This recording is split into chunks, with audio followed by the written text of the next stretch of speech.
Welcome viewers to the third segment of the ninth lecture of the course of Introduction to Category Theory. In the previous segments, we discussed about the two examples of categories called category of graphs and the category of monoids. Now in this segment, we'll start the discussion with the example of category of preorders. So let's get started with this example 3.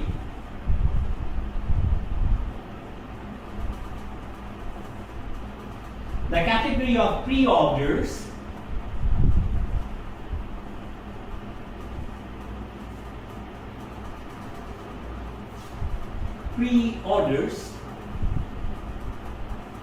denoted by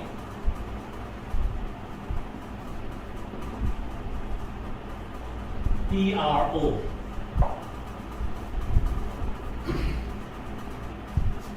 Okay, so in order to verify that it's indeed a category, we have to check if it fulfills all the requirements of the definition of category. In other words, we have to check if it fulfills the constituent part of the definition of category first. Okay, so let's first observe that the object of this category is the set of all preorders. Right? So we discussed about the definition of preorder and preorder morphisms in the 8th lecture. So from that we know that given,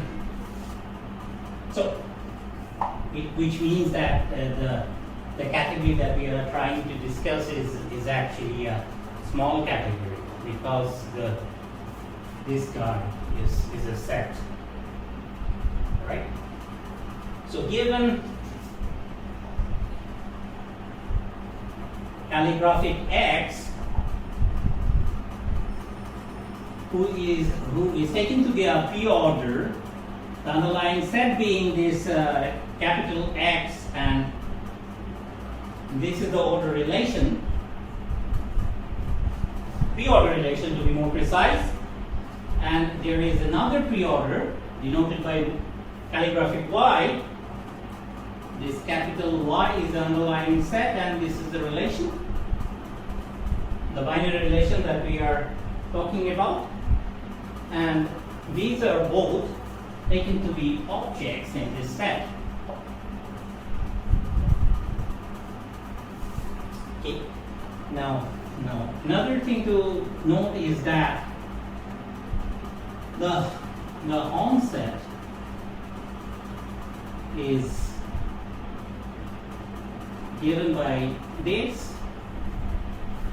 and this is indeed a set, that is the PRO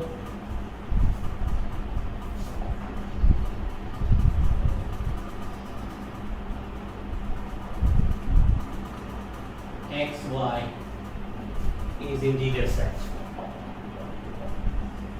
Okay, good. Now choose any. Now for any arbitrary element from this set,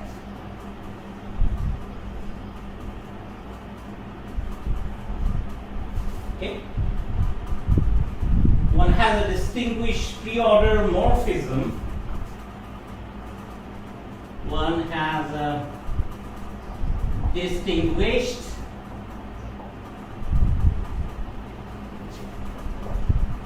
preorder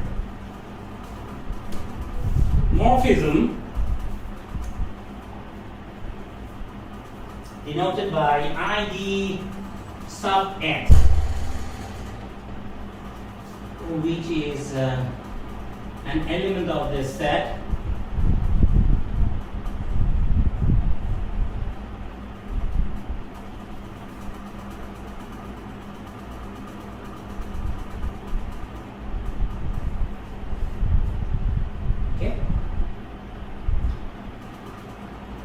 guy is defined as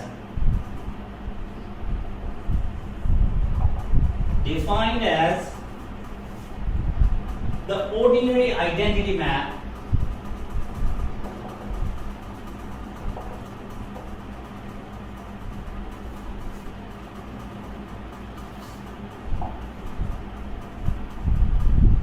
on the underlying set. Okay, that is ID sub x is a map from x to itself. Okay, on the underlying set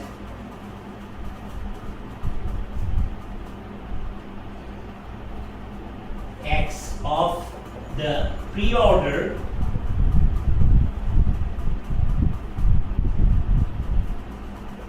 capital X, which is the same as x, and this the pair of x and the binary relation on x. Okay, so now it's easy to check that. Observe that it is indeed easy to check that ID x is a pre-order morphism. Pre-order morphism. Okay. This is what one needs to check. Okay, so we know about the definition of order morphism from the 8th lecture. So in that spirit, let x and x prime belong to the underlying set of the pre-order x, calligraphic x, such that x is related to x prime. Okay, so from the definition of this identity morphism on x, we deduce that, well, not using that definition. So from the definition of this identity map, we see that ID x, because ID x is simply x,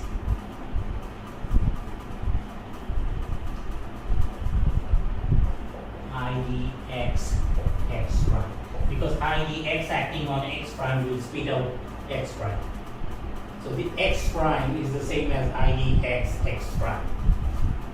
Okay, so from this we can write this. What does that mean? It means that therefore ID sub calligraphic x is a pre-order morphism, is a pre-order morphism from x to itself. Okay, so we're done with the identity part, identity morphism part. Okay, identity morphism part. Now we need to define the composition. Okay, for this category of pre-orders. So let's do it.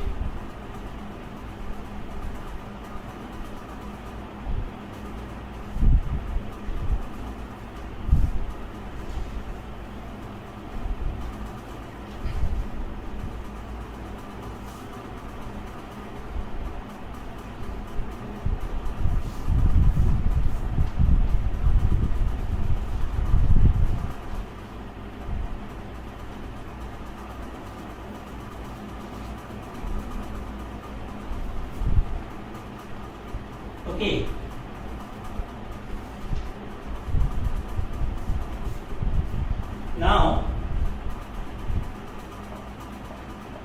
let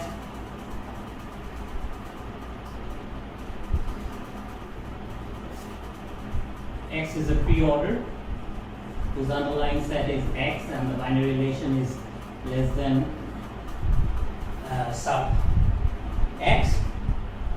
Y is calligraphic Y is another pre-order whose underlying set is Y and the relation is less than sub Y, and calligraphic Z is the other pre-order with this underlying set and binary relation given by this less than sub Z. Okay. And these are all objects of this category. Okay. And also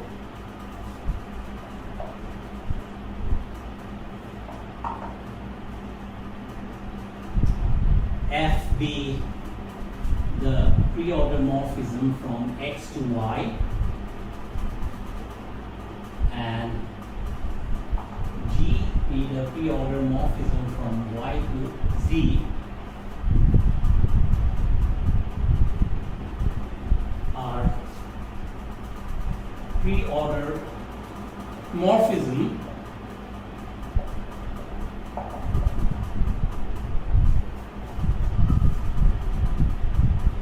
that is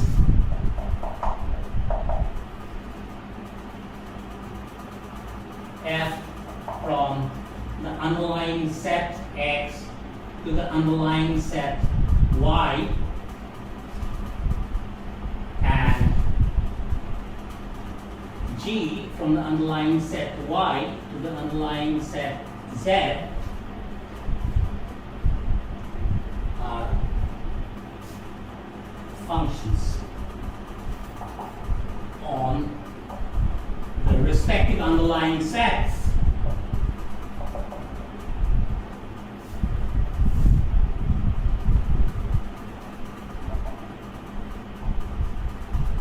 Okay?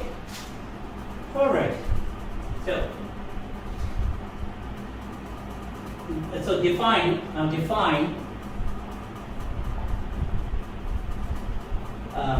the composite morphism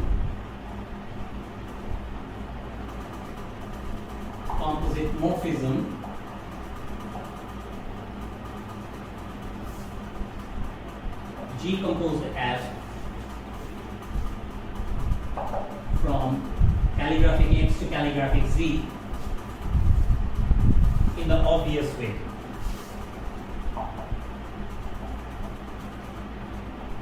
In the obvious way,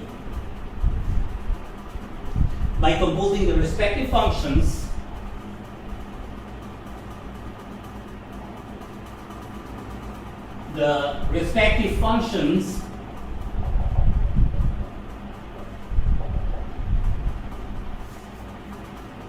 on the underlying sets.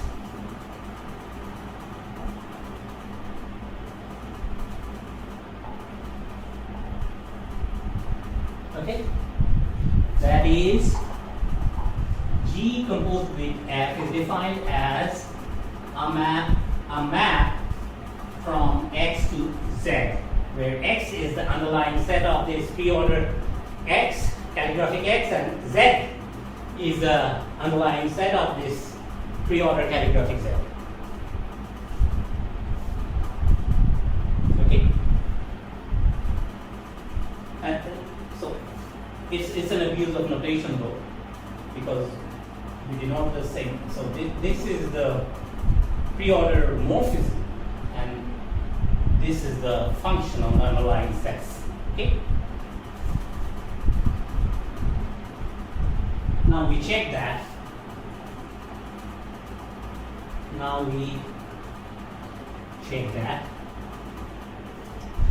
G composed with F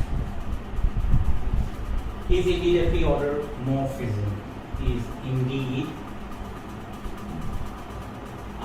pre-order morphism.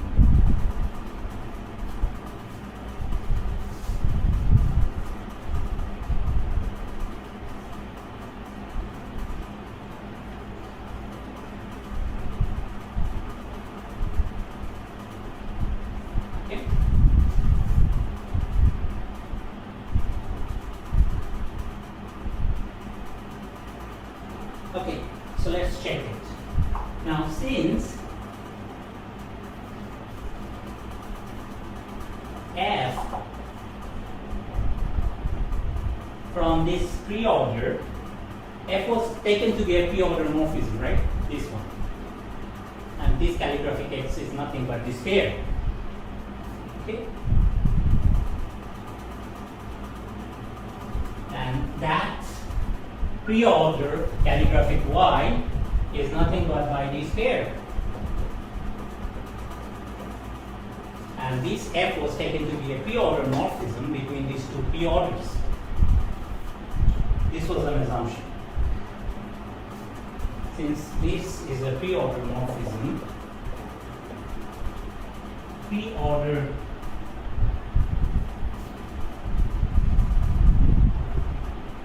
morphism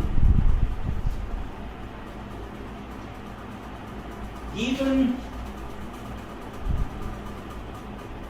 x prime in x, okay? So if we choose this pair of elements from x such that x is relative to x prime, one definitely has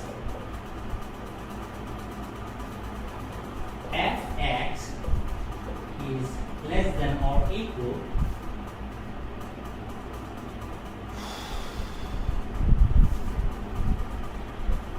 in this pre-order, f of x prime. Okay, good.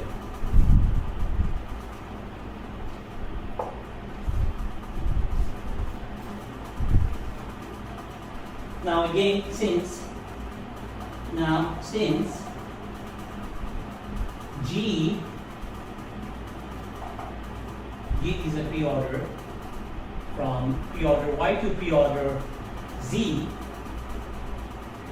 where calligraphic Y is the same as this pair,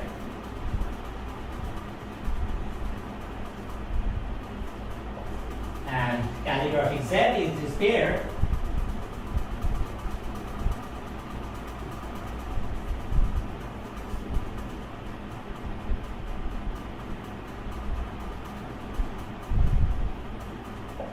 is again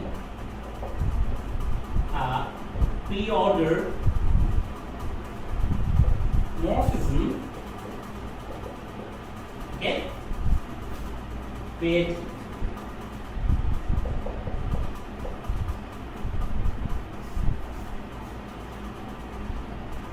fx and f of x prime both in y,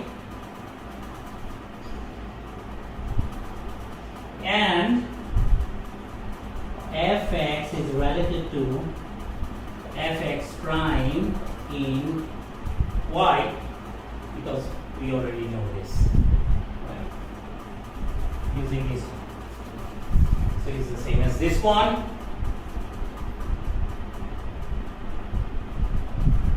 One must have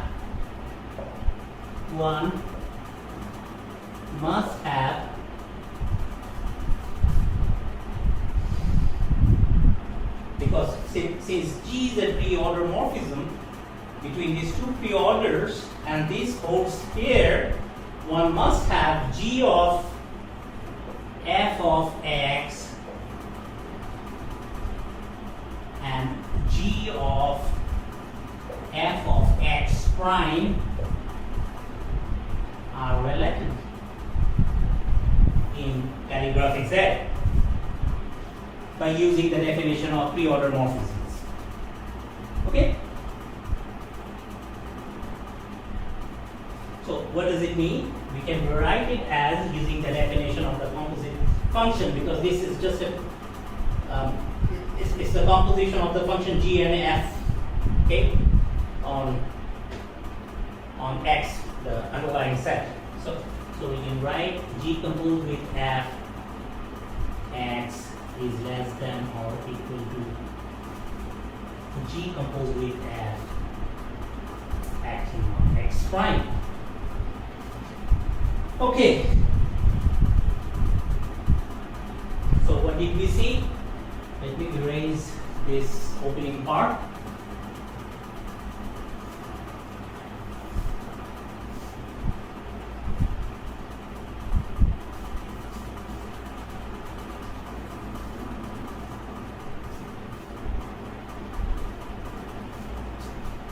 So we have seen, therefore,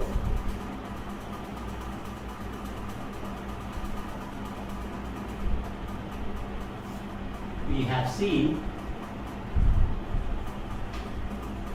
that for all x prime in x with x relative to x prime on the pre-order x, one has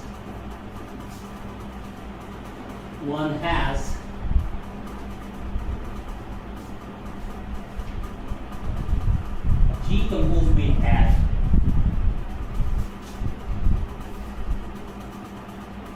acting on x is relative in z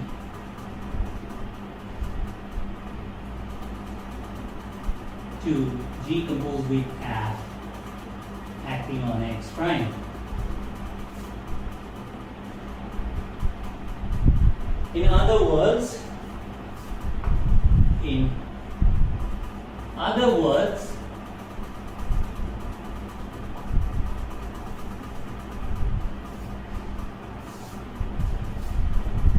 composed with f from x comma less than or equals of x from z comma less than or equals of z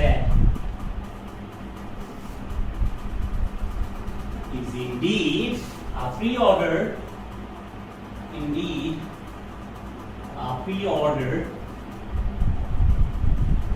morphism. Okay?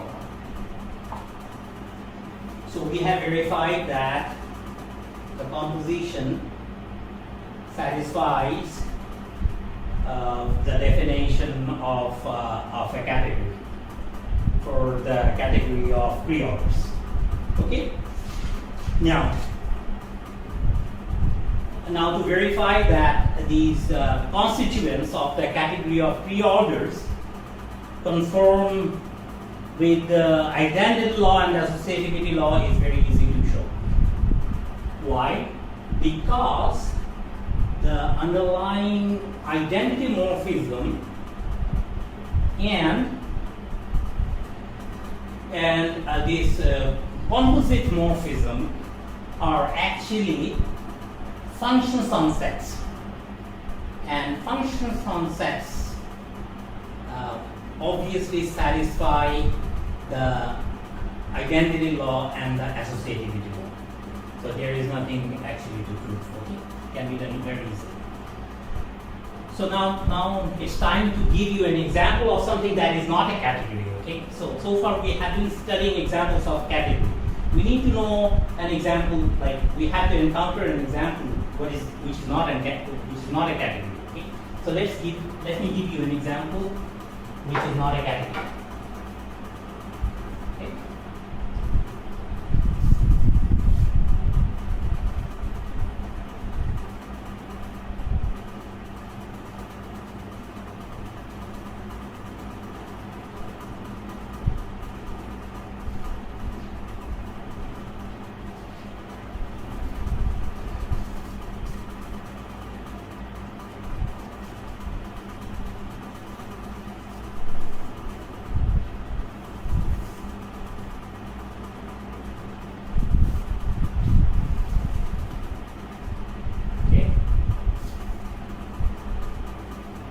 the examples will be given in terms of graph.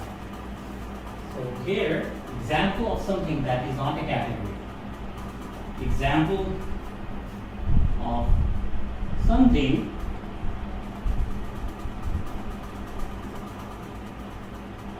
which is not a category.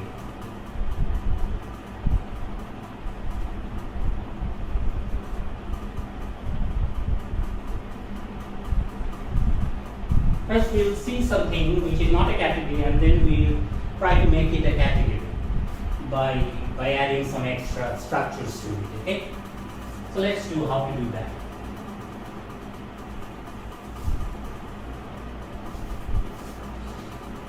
Okay, so let me give you a graph first, okay? Let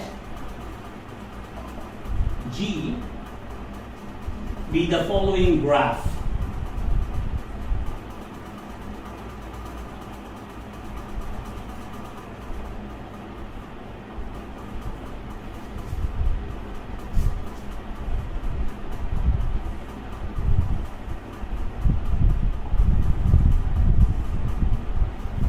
It has 3 vertices and 2 arrows, okay? Vertex A, vertex B, and vertex C. A and B are connected by arrow F, and B and C are connected by arrow G. Okay? So this is the graph.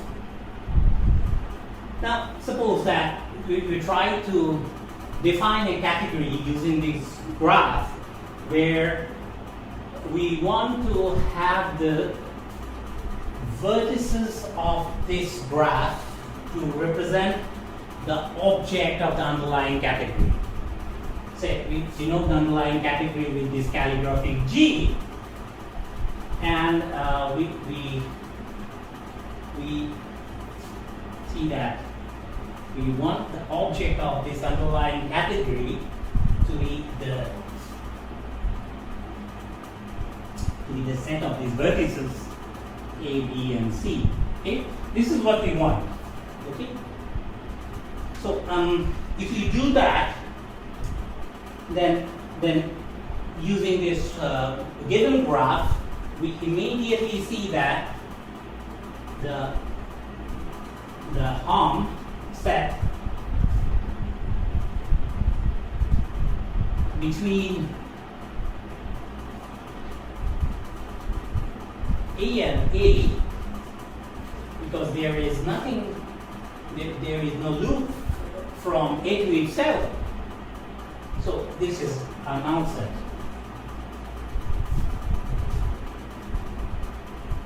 And G, A to B is this singleton F, okay, and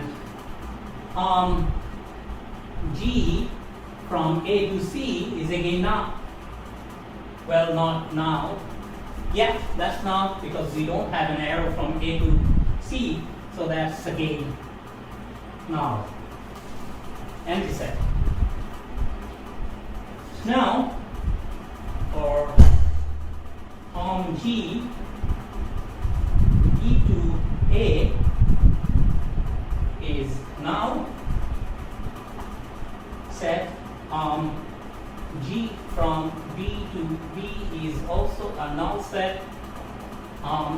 G from B to C is a singleton G.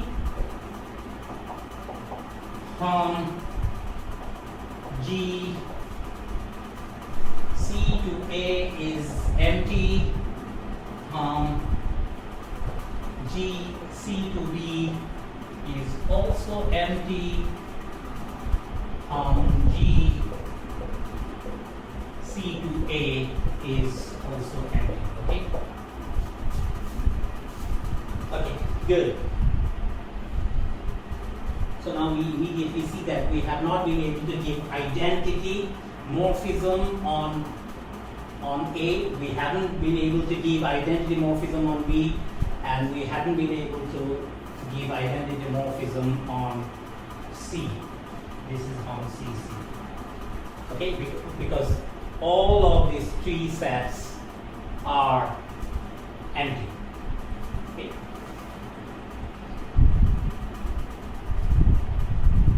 Right? This is empty. If there were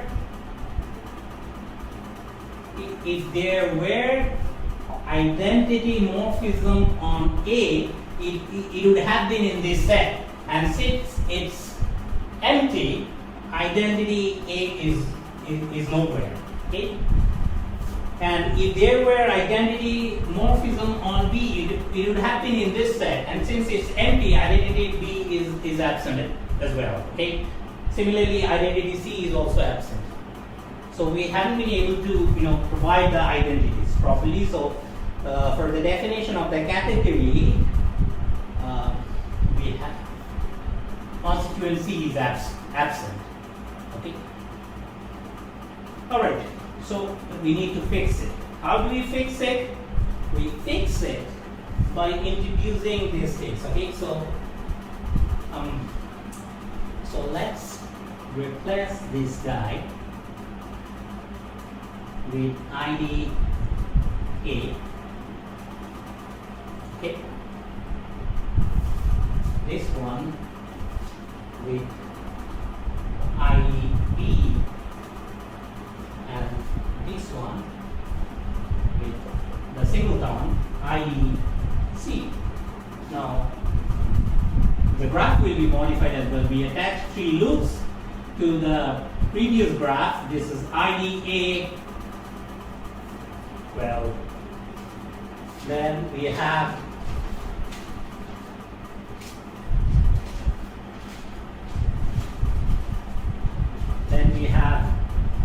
this ID B, and then we have this ID C. Okay. Now there is still a problem.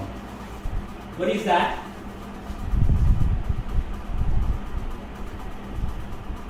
What about the composition formula?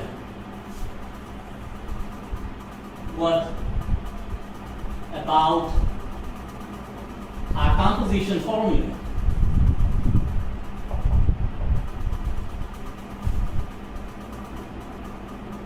Okay? Meaning, we need a function. We need a function. Okay. From this product set on G A to B cross on G B to C to the G A to C. Okay, we need it, right? According to the composition, the definition of a category. According to the fourth constituent of the definition of an abstract category, we need this. We need such a function. Okay, if such a function exists, then what will be the domain of this function? The left hand side. This guy is the domain of that function. And to the right, we have the codomain of the function. So, see that this is F, and from B to C, this is G. Okay. So the domain of this function is non-empty. Okay.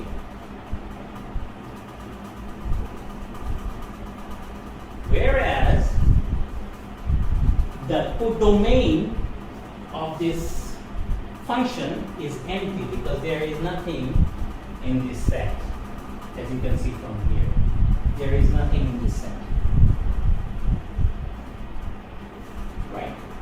So that's the problem, and we can fix it by writing by changing this, which we call now the singleton age. And accordingly, we have to change the graph. There should be an arrow from A to C, denoted by age. Okay? So now you see that we have made G, we have modified G so that the underlying category G is indeed a category, okay? Which consists of, so the set of objects of that category is precisely the vertices of the graph, and the morphisms are given by this table. Okay, so that this guy G will now be a category. Okay, now let's start the discussion on functors without making any more delay. We are running out of time. We move to the discussion on functors. Okay, let me erase everything.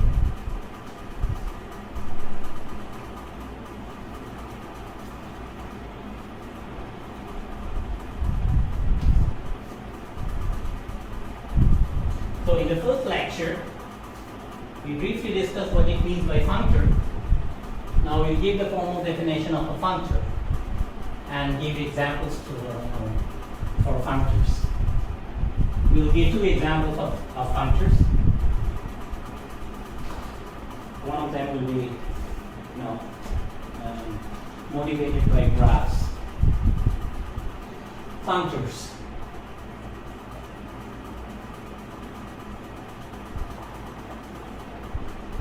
Let the definition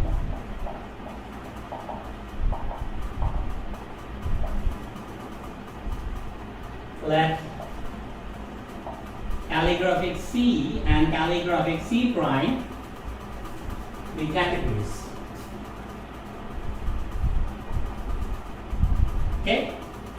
Let them be categories. So a functor from C to C prime, a functor from calligraphic C to calligraphic C prime, denoted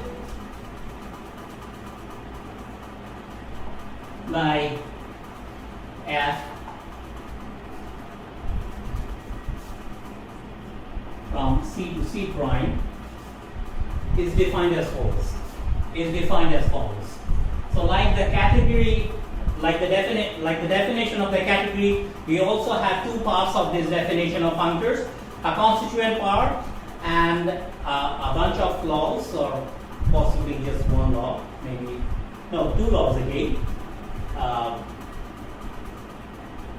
that need to be conformed with the given constituents. Okay, is defined as follows.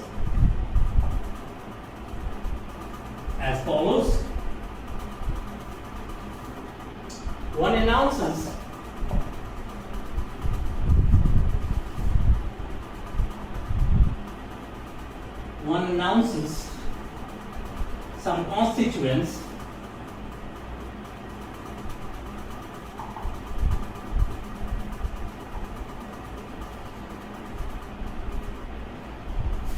A on objects part, on objects part, B on morphisms part.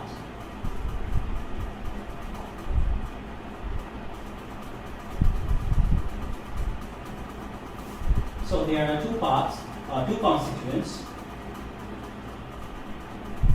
associated with the definition of a functor, and a subset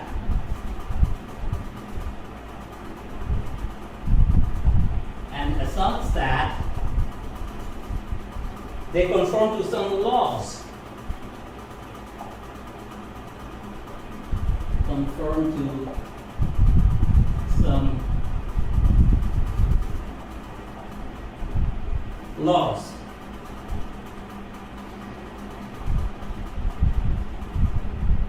One, preservation of identities.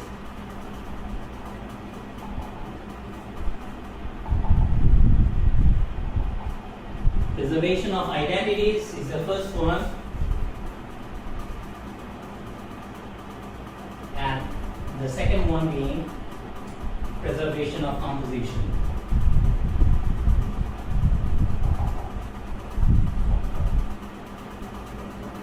Preservation of composition.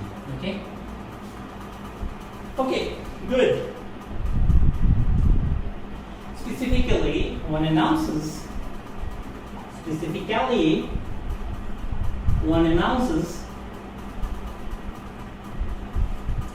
a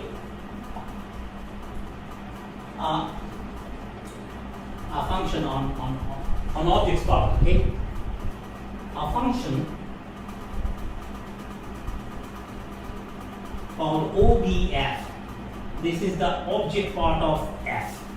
The object part of the functor, which is a map between the sets OBC and OBC prime.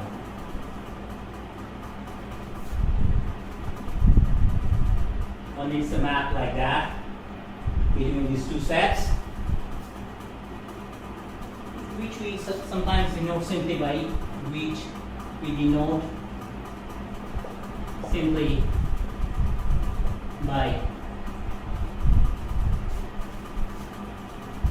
F from OBC prime. Okay, good. And B,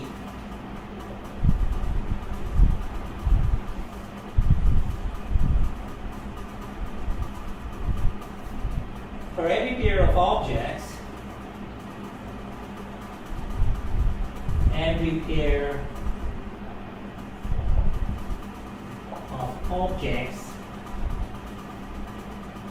C and D,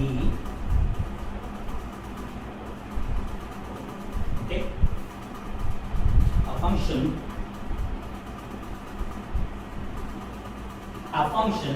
that we call by on morphisms part, okay? Our function is required that we denote by F, okay? So there was one part associated with F, the functor itself, which we call OBF, which was the function between these two sets. And now we have a function on the morphism part, which we denote by F C comma D, because of these two pair of objects CD, that will be a map between the following two sets.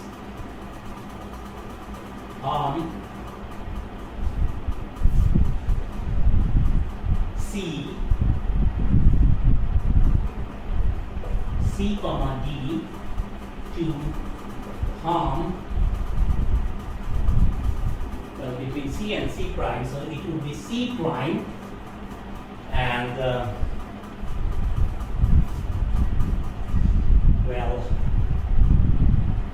F C and F D. Okay, so F C and F D, they are objects in C prime. Okay, in C prime. Right? You see that you choose elements from here. C and D are elements from here. So FC will be here. So will be FD. Okay? F acting on D will be here. Alright. Good. So these guys often we denote it simply by we denote it simply by it's not required.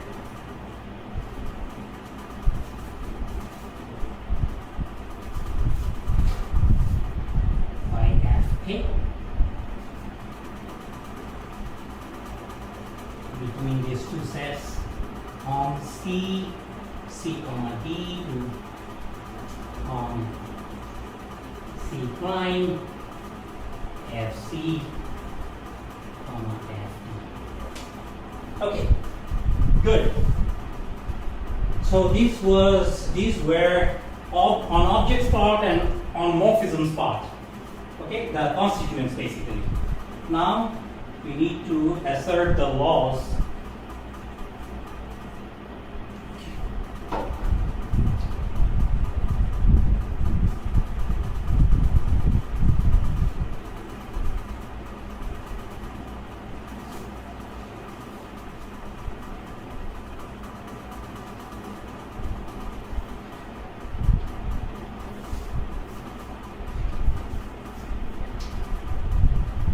Okay, one asserts that the following laws hold. That the following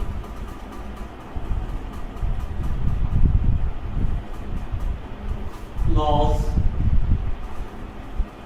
hold. Given these constituents for the definition of functor, we need the following laws to be held.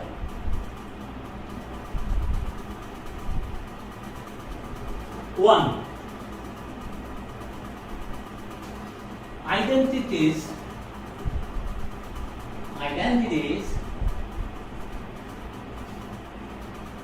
are preserved by F.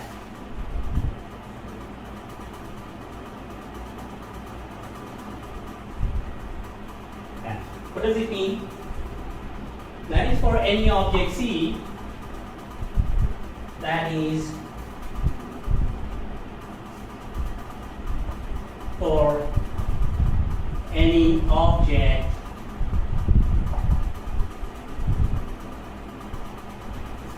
C in this set, okay, because we're dealing with small categories, we have F of ID C.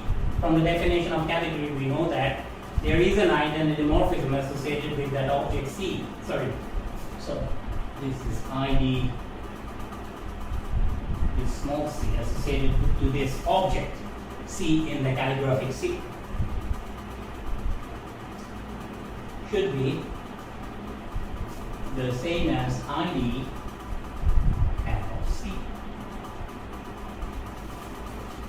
So this is an identity morphism associated with the object F of C in the category C prime. Okay? And this guy is the identity morphism associated with the object C in the category calligraphic C. Alright? And this should hold. This is what we mean by the preservation of the identity. And preservation of composition.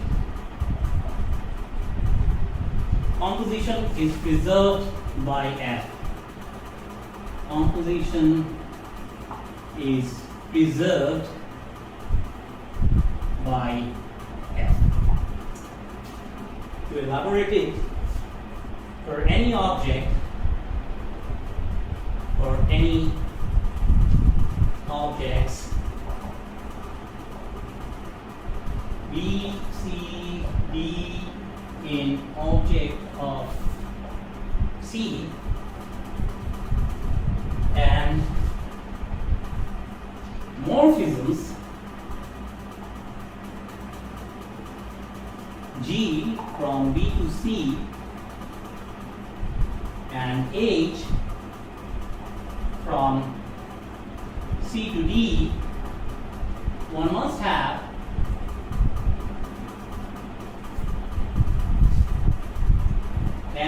H composed with G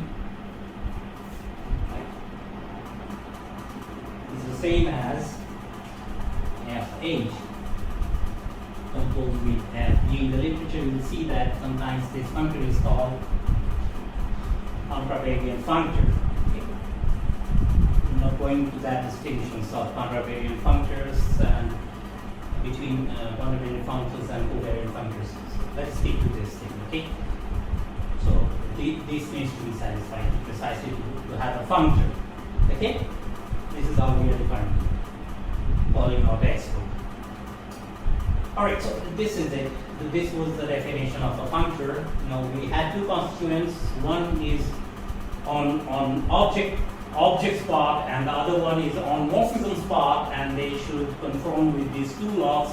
The first one being the identity law, and the second law, the first being the preservation of the identity, and the second being the preservation of composition.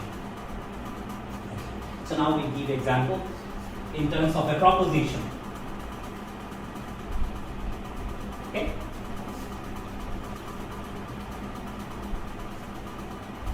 Give an example of a functor using the following proposition.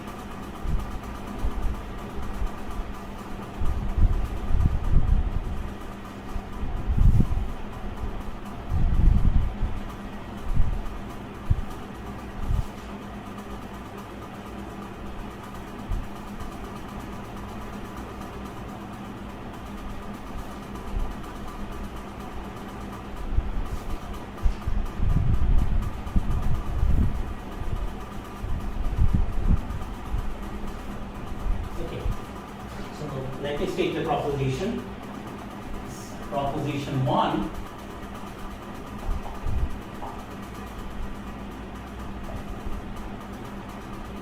preorders to graph.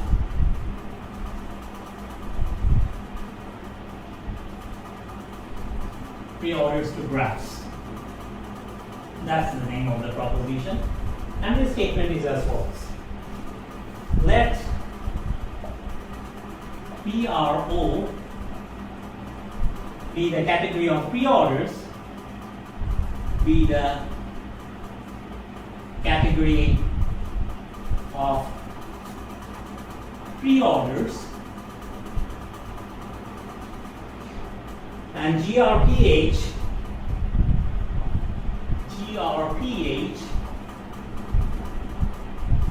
the category of graphs,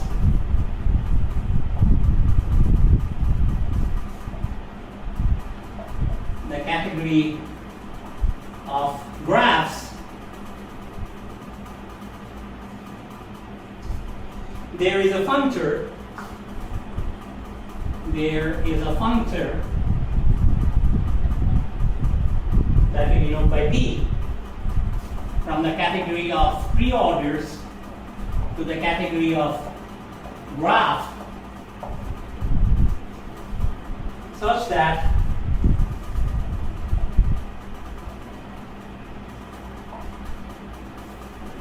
for any preorder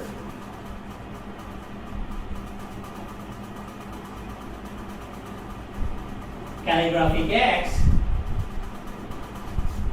which is taken to be the pair of the underlying set denoted by capital X and less than sub X,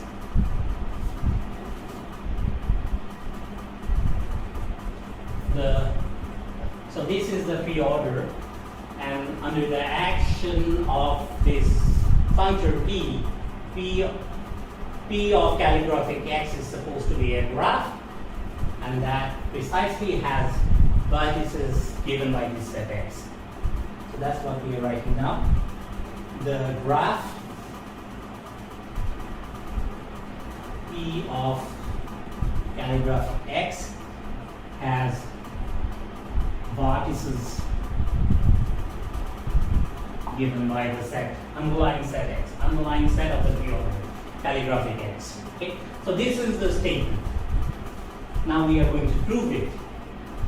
So here goes the proof.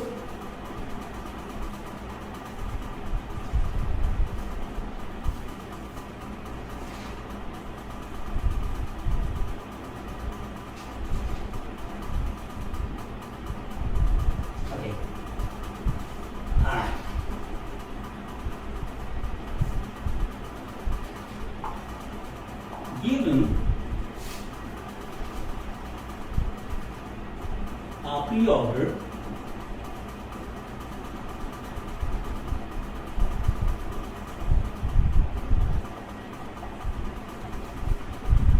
we can make a graph. We can make a graph P of calligraphic X with vertices X.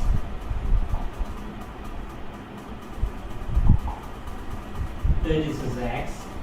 Okay? So what will be the vertices of this P of calligraphic X? Those will be the vertices. The vertices will precisely be the elements of this set X, and the arrows, right? And an arrow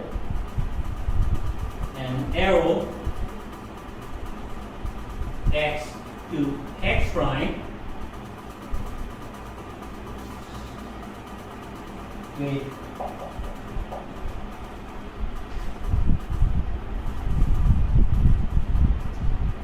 X and X prime belonging to X whenever X is less than or equal to X prime. Okay, this is what we already know. Okay, so we already studied it in lecture 8. Okay, so how to form a graph out of a pre-order. We know how to do that. So now you see that more precisely this guy is a relation, right?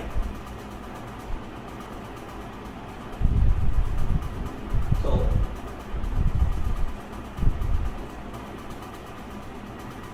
more precisely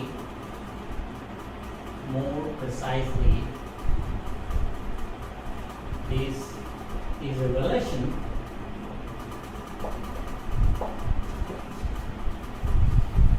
that is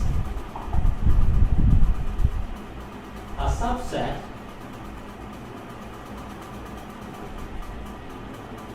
R sub X of X Cartesian product with itself. Okay, is a riddle.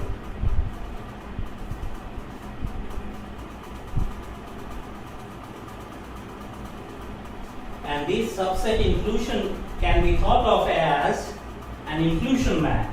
This subset inclusion can be thought of as an inclusion map I from R sub X into the Cartesian product of X with itself. Right? We can always do that. It's very easy to see. Alright, good. So we constructed this inclusion map out of the pre-order relationship that we had in the first place. Okay? Now we are going to compose this map with two projections. We have these projections. Okay? The canonical projections I1 and I2 from X cross X to X, right?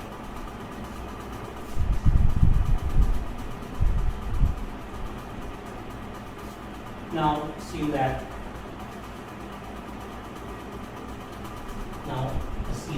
X prime, this guy, this pair is in R sub X.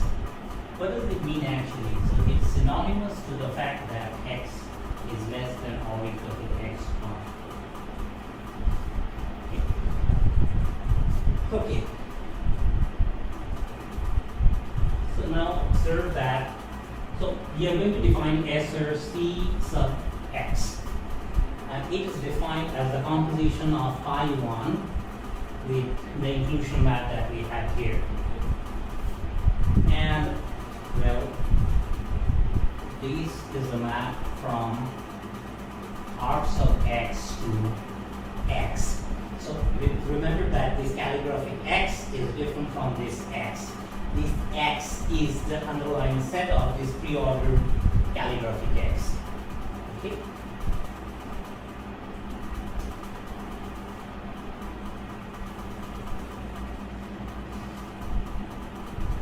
check that under this definition, indeed you have SRC sub-calligraphic X.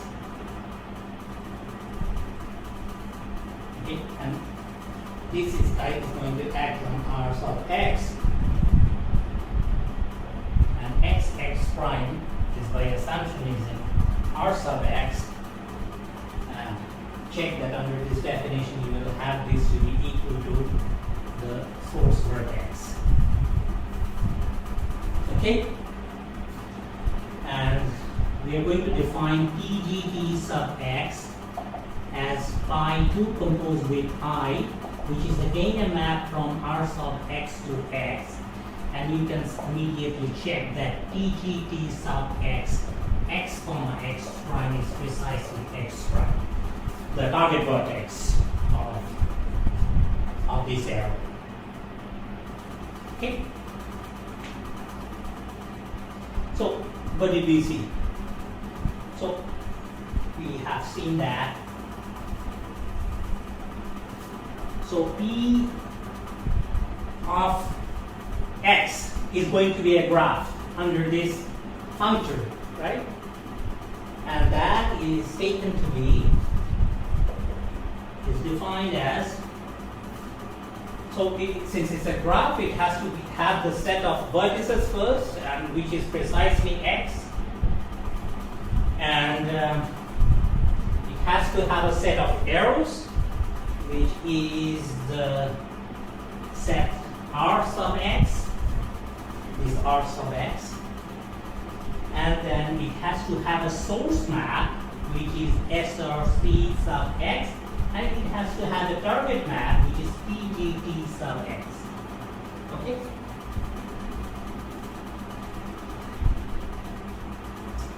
This is the set of vertices. This is the set of arrows. Okay? And this is the source map, that's the target map. Well, now this gives us on objects part of the required functor. So what did we get? So out of this construction, we have been able to achieve the on objects part of the definition of a functor, right?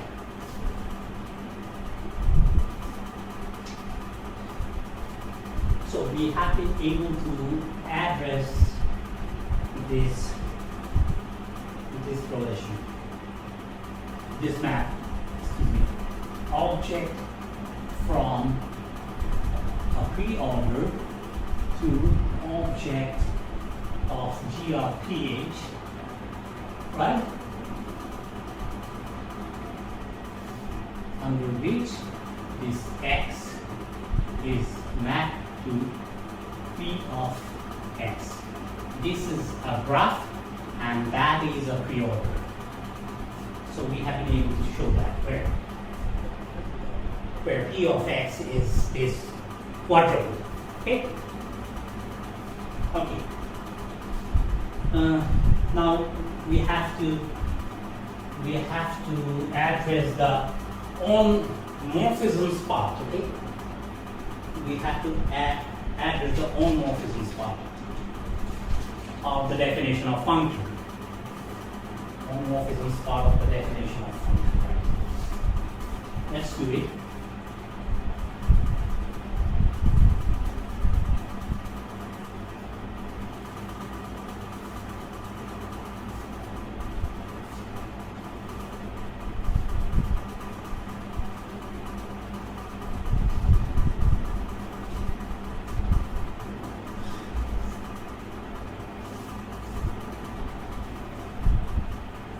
Let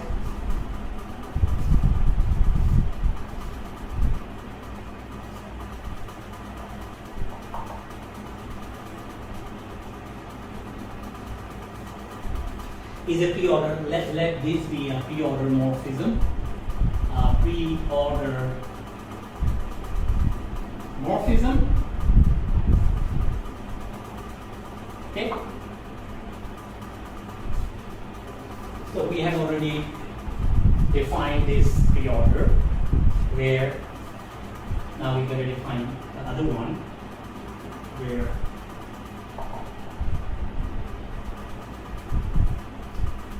this is given by this pair. This is another preorder.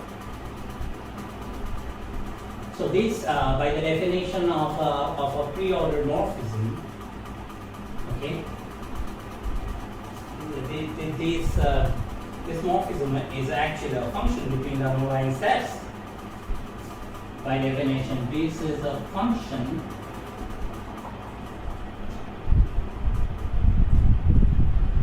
f from x to y between the underlying sets, from the underlying set of calligraphic x to the underlying set of the calligraphic y, such that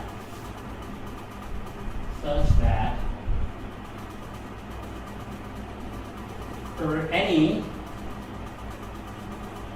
x prime, for any pair x prime, and the Cartesian product of x with itself, if x is less than or equal to x prime, that is, in other words, is synonymous to the fact that x, the pair, belongs to this subset R sub x, then of course fx is relative to fx prime with respect to y, right? That is again this pair, right, belongs to R1. Okay, so this is actually a consequence of the definition of preorder morphism. Well, now it is equivalent. It is equivalent to the fact that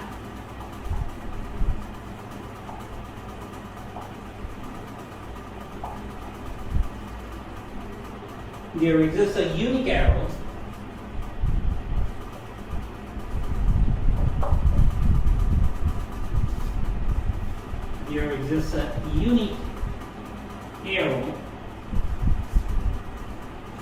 the dotted one,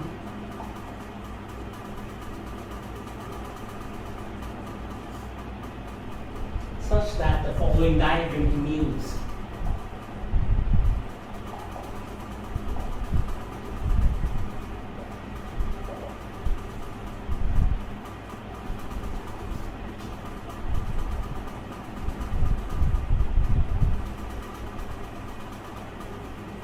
What does it mean? Well, let me draw the diagram first. R sub x is included in x cross x. Okay, and we denote the inclusion map with I sub x. Okay, and well, there is a map from x cross x to y cross y, which is nothing but f cross f. Okay. And this R sub y is included in y cross y under this inclusion map IY, and this map should exist and it should be unique.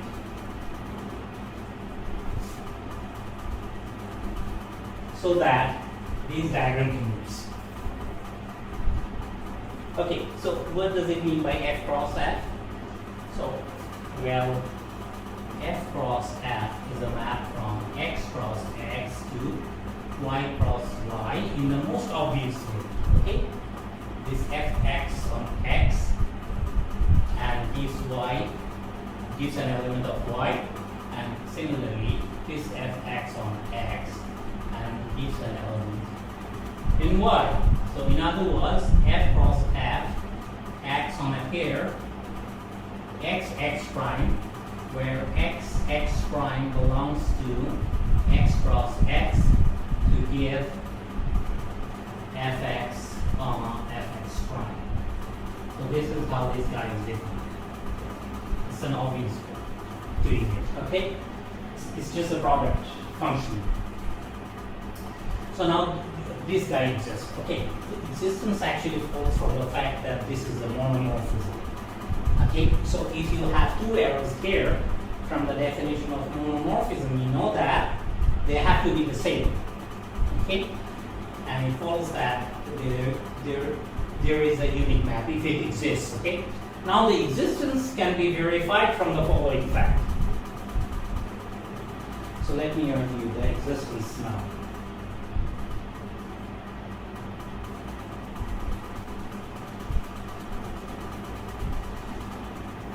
So I have written down the argument for the uniqueness, which I just stated here.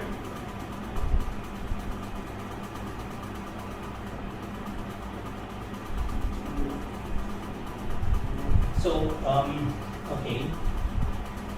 So the map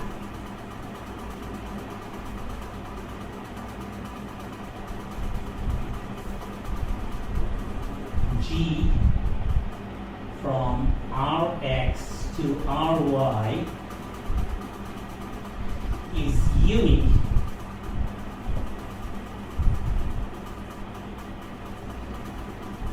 since Iy from Ry to y cross y is a monomorphism. You know that monomorphism is injective, and well, it's an inclusion map, and hence it's injective, and it's monomorph, and therefore it's a monomorphism. And whenever you have a monomorphism map here, if you have two parallel arrows here, and the diagram here commutes, means that they have to be the same. And we have already demanded that this diagram commutes, and therefore this guy has to be unique.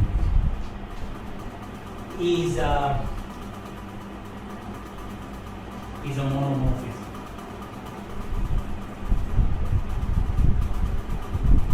Okay.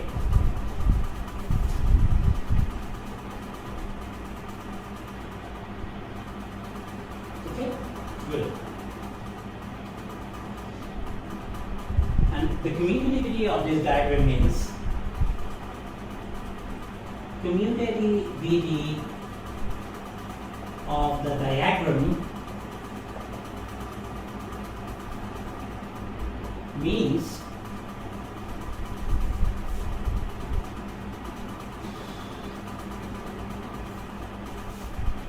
f cross f, okay, composed with f cross f composed with this inclusion map Ix acting on an element of Rx, which we take to be x comma x prime, should be the same as, noted this guy with G, Iy composed with G x comma x prime, which means so it's this the usual inclusion map, okay, and under this inclusion map x comma x prime stays unaltered.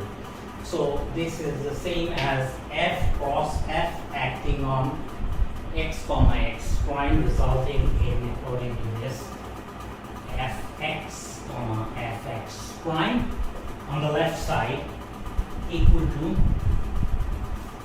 on the right side I have Iy is what? It's just the usual inclusion map, and it should be the same thing, gx comma x prime, whatever it is. things. Okay. And now you see that this makes sense, and G is indeed a function. Why? Because f is a function. And that actually tells that it makes sense to introduce a function like this. So G is a well-defined function. That proves it, the existence of such a function. So it exists and it's unique. It's unique from the fact that this inclusion map is a monomorphism. Okay. All right. That's good. Now we're going to need a result from one of the exercises. So let me state the result from the exercise. I leave it with you to prove that exercise, to prove the result from the exercise. So bear with me. So we have gone this far.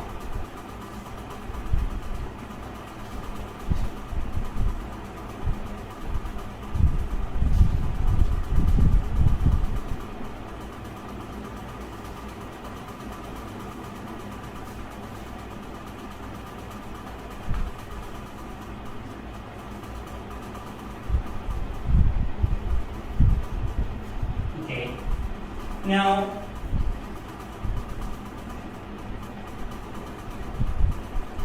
recall the results.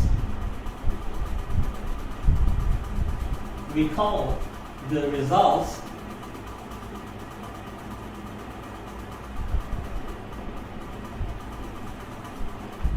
from exercise 3.3.3.7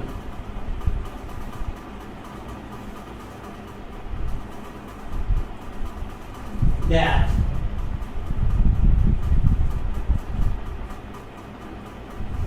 the condition of graph homomorphism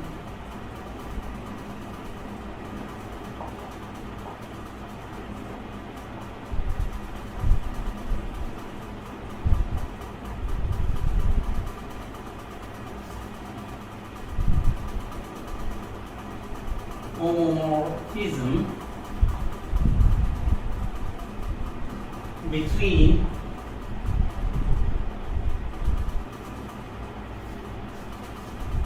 the graph V, A, SRC, TGT and the quadruple V prime, A prime, SRC prime, TGT prime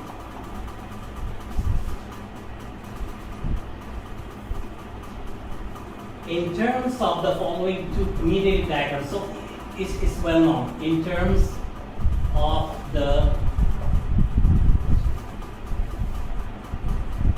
following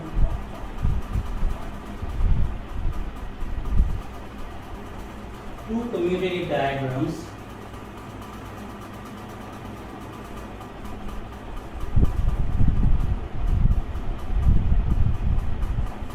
subject to the two constituent functions. Let me write them. F0 from B to B prime and F1 is at the arrow levels, at the arrow level from A to A prime. And what are the two commutative diagrams? We know that. A prime, V prime. This is F1, this is F0, this is SRC, this is SRC prime, and on the target level we have A to A prime, this is F1 again, and from B to B prime, this is F0, this is TGT, and this is TGT prime, okay? Both these diagrams connect, okay? And the exercise tells you that this was the ordinary picture of the graph homomorphism between these two graphs, right? You already know this. And the exercise tells you that this picture is equivalent to is equivalent to the following commutative diagram.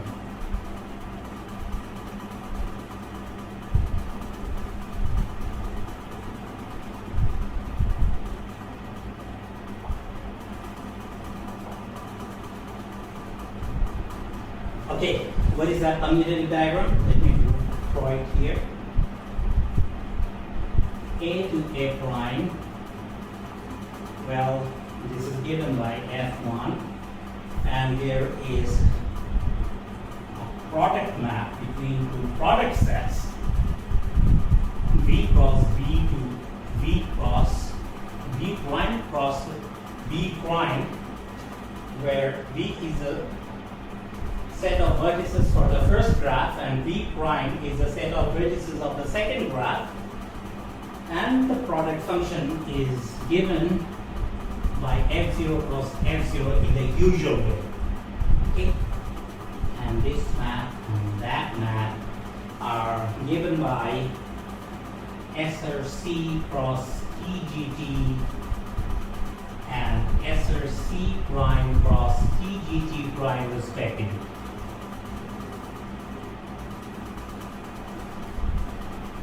We call this figure 5. Okay? So the exercise tells you that these two pictures are equivalent. So how you do the equivalence, I'll give it to you as an exercise, but there is a small hint that I can provide. Okay? Let me give it to you. So the easiest way to see the equivalence is as follows.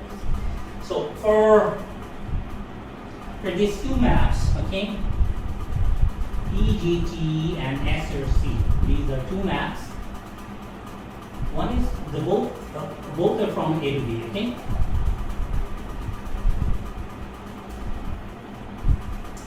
For these two maps, the universal property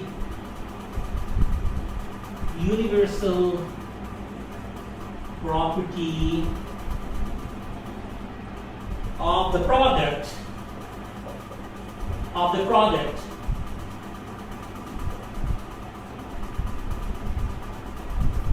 guarantees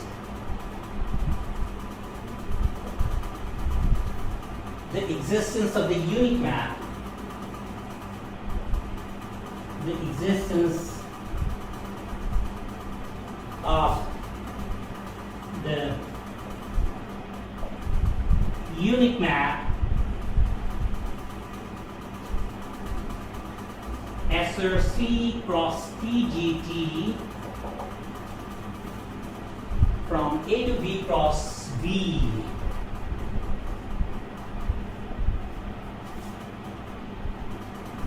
Given by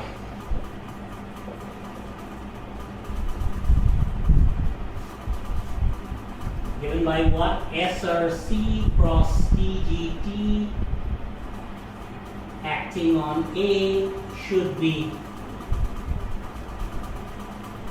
SRCA, TGTA.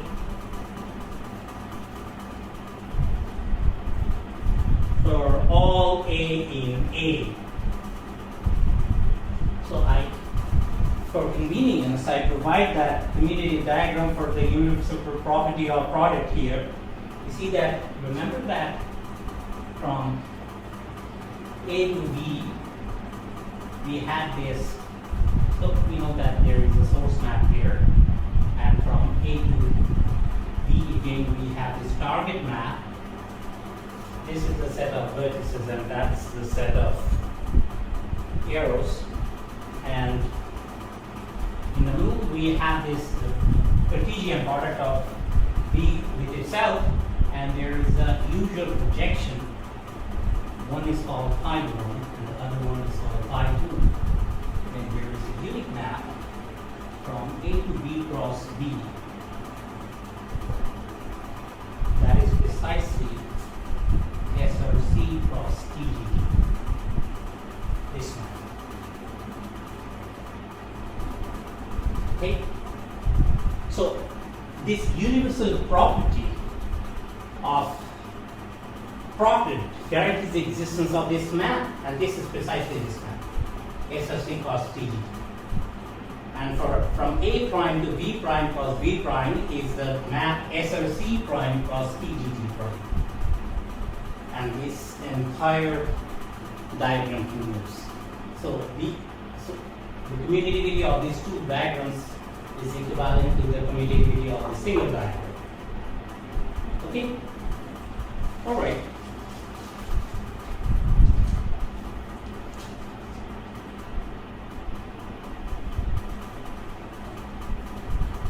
Okay, so similar thing holds for the other map, okay?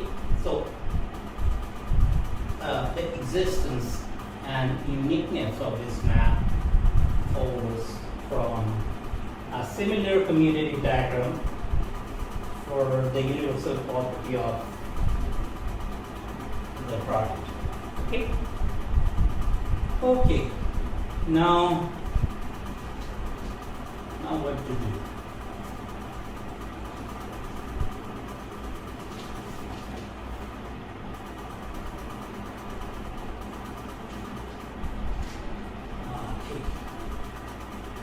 I need this figure 5. So let me erase everything except for this figure. Okay, so let me erase these things.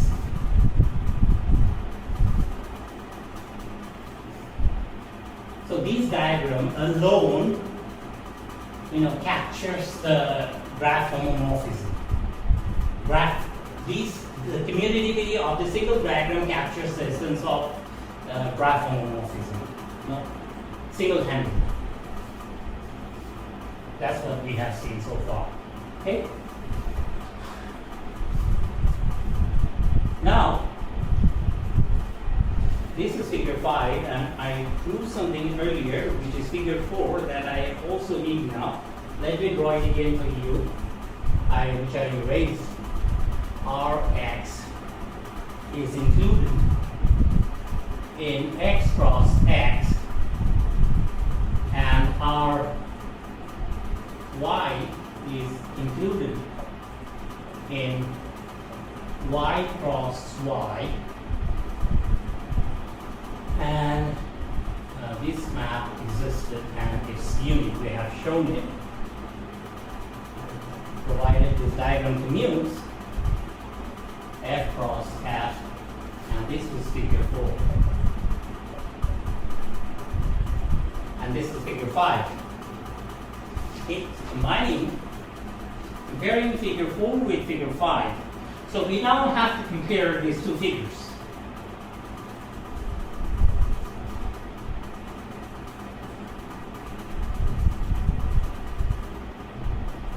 Okay.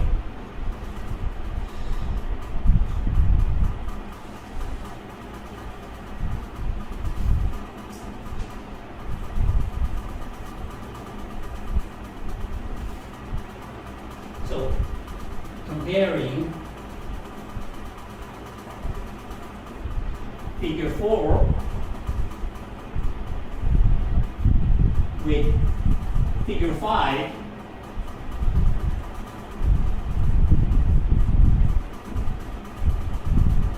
one finds immediately that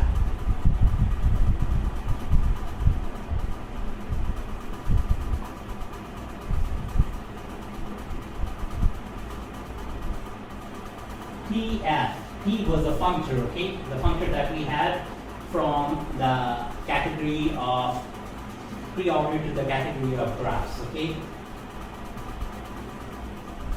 P was the functor from the category of pre-orders to the category of graph.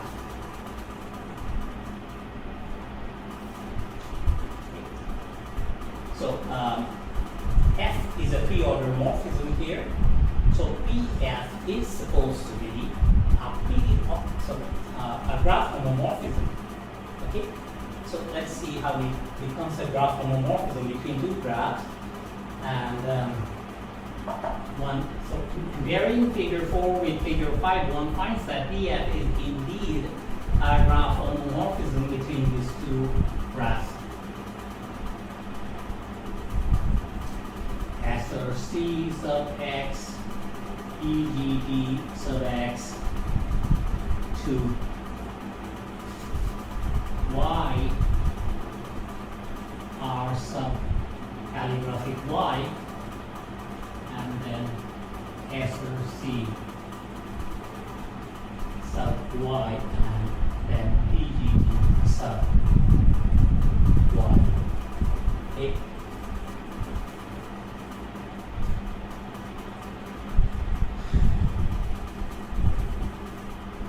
This is something that one needs to figure out, how this compares with that and gives this.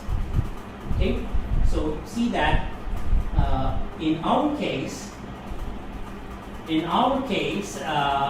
the set of vertices are this x and this y. Okay. So this map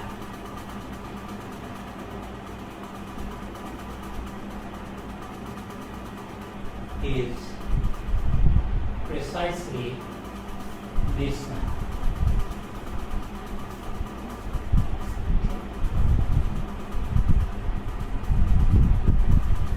And since Rx is a set of arrows and Ry is a set of arrows for the two graphs respectively, this map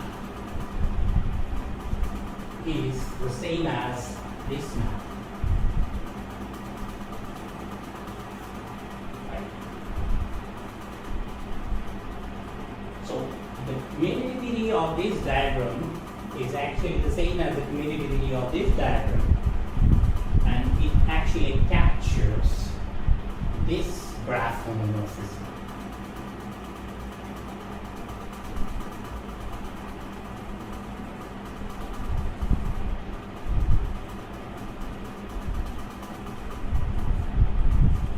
In other words, that is PF.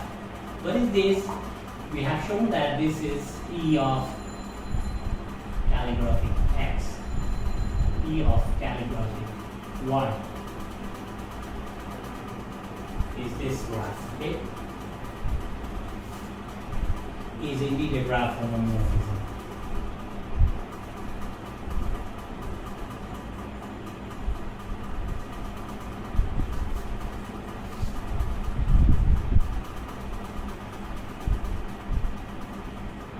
So we are done with the on-morphism part of the definition of a functor, okay? Now we have to check the two laws of the definition of the functor. One is the preservation of the identity, and the other one is the preservation of the composition law. Let's check out those two things.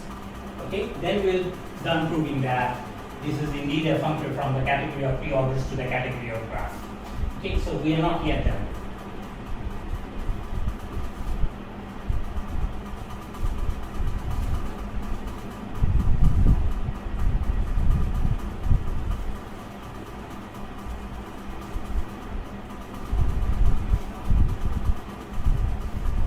Okay, so now one can easily check that. One can easily check that P of ID of X, this is the identity morphism on the preorder calligraphic X, okay? And that is equal to ID of P of X. So this is the identity on this graph.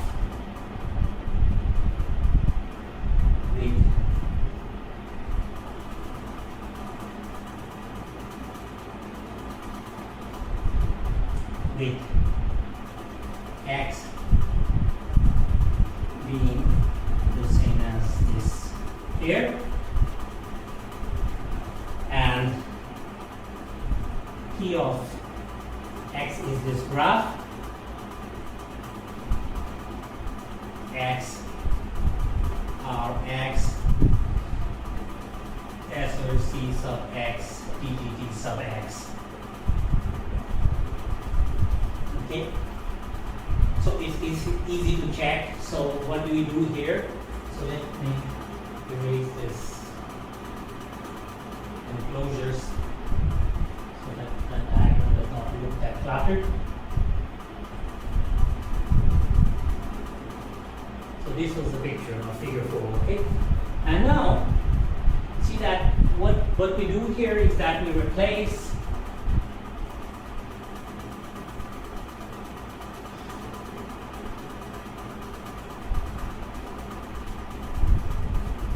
x, we take them to be the same, okay? X and y, calligraphic x and y to be the same, and x and y are same, and f is equal to id. Okay, because we're dealing with identity morphism on the graph itself, so we have to take them to be the same, and then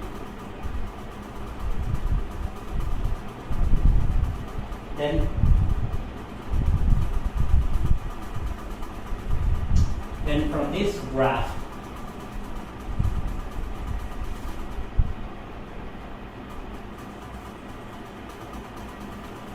it follows that our x, I, d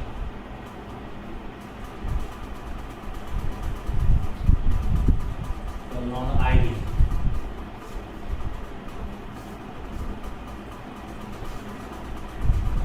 Okay. This is our x of x, and that's x cross y, and then this is again our x. We are taking x and y to be the same, and this is x cross x again, and this is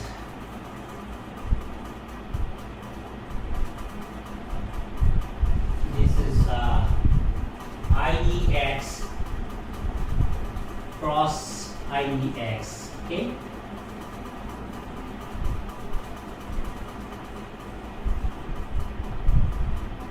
Right.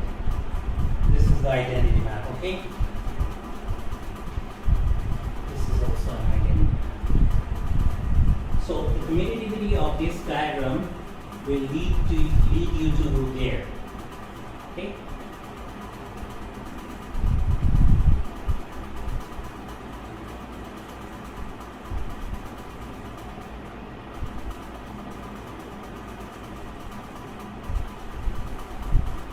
So we constructed this f, right, earlier,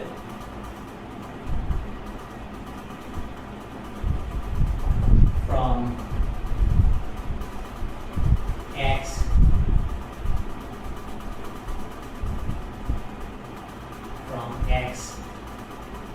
rx SRC x,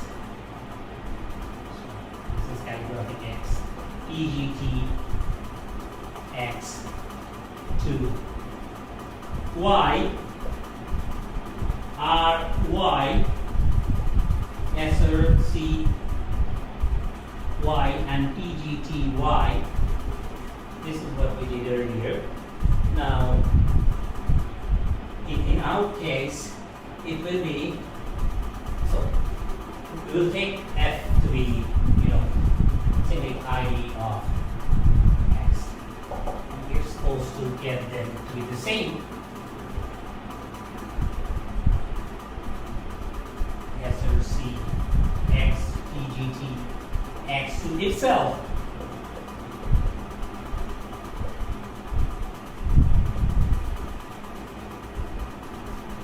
This will be, this map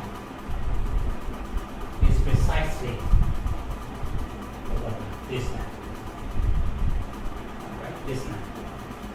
The identity map on this graph is the same as this one. So we leave it here, and in the last segment we will do the rest. Okay? Thank you.